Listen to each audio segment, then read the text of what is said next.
అందరికి ఒక రకమైన ఆరాటం ఉంటే నాకు ఒక రకమైన ఆరాటం ఉందనిపిస్తది. నాకు డబుల్ ఆరాటం ఉందేమో అనిపిస్తది. అటు ఇంట్లో పని, ఇటు మిషన్ పని. ఈ మధ్య ఏమైందంటే కొంచెం మనసు డిస్టర్బెన్స్‌గా ఉండి ఏ పని మీద ఎక్కువ ఇంట్రెస్ట్ పెట్టలేకపోతున్నా.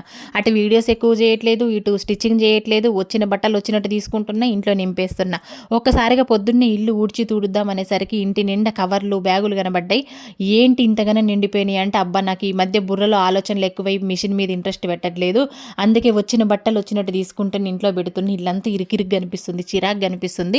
ఇక లాభం లేదు, ఈ ఆలోచనలు ఎప్పుడు ఉండేటివి ఇవన్నీ పక్కకి నెట్టేసి మళ్ళీ కంటిన్యూగా ఎప్పట్లేక నా వర్క్ నేను చేసుకోవాలని చెప్పేసి ఇక వర్క్ అయితే స్టార్ట్ చేసిన.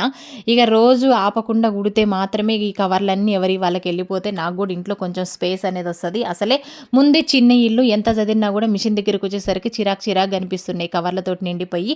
నా ఇంట్లోనే కాదు, ప్రతి టైలర్ ఇంట్లో ఇదే పరిస్థితి ఉంటుందని నేను చెప్తా. ఎందుకంటే మనకి ఇంట్లోనే కాబట్టి ఎక్కువ రిస్క్ ఉంటుంది. ఇంకా అందులో ఒకటి నాకు ఇక నేనుండే ఇంట్లోనే మిషన్లు, కిచెను, పూజ గది, హాలు అన్నీ అందులోనే కాబట్టి ఇంకా నిజం చెప్పాలంటే ఫుల్ అడ్జస్ట్ చేస్తూ ఉంటా. ఇక ప్రతి దానికి సదురుతూ ఫుల్గా అడ్జస్ట్మెంట్ చేస్తూ ఉంటా. చూసేవాళ్ళే అంటారు నా కస్టమర్సే, అబ్బాయి ఎలా సర్దుకుంటున్నావు, ఎలా అడ్జస్ట్ అవుతున్నావు అని. కానీ తప్పదు, కొన్ని రోజులు ఓపిక ఉన్న రోజులు ఇలా బతుకు జట్కాబండి నడిపిద్దామని చెప్పేసి ఇట్లనే కంటిన్యూ చేస్తున్నా నేనైతే. సరేలేండి, ఇక ఆలోచనలన్నీ పక్కకు పెట్టేసి పొద్దున్నే స్ట్రాంగ్గా టీ తాగేసి ఇక నా వర్క్ స్టార్ట్ చేసిన. ఇక నేను టార్గెట్ పెట్టుకొని కుట్టడం మొదలు పెడితే రోజుకు 10 బ్లౌజులు నేను మోటార్ లేకుండా కుట్టగలుగుతా. అదనమాట. నేను ఒకప్పుడు అలాగే కుట్టిన, ఈ మధ్య కొంచెం డిస్టర్బెన్స్ వచ్చి అలా కుట్టలేకపోతున్నా.